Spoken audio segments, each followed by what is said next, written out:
Okay, so Mime Kitchen, they sent us this roll of silicone baking mat, and you can cut it to size. You can see it's a really nice Mm-hmm. size roll. It goes, there's Yeah. quite a bit of it there, and you can use it for so many different things. You can line the bottom of your air fryer with it.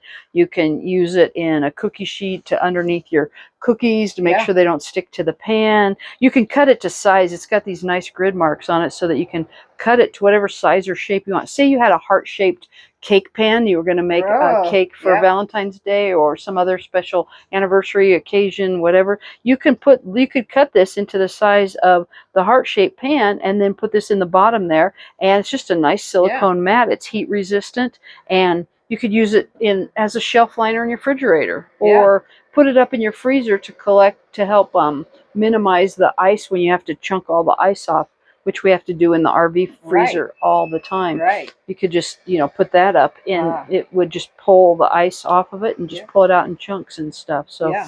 really, really nice. And you could use this on top of your countertops if you're, doing a lot of prep work and all this stuff and you didn't want your countertop to get all stained or anything like that.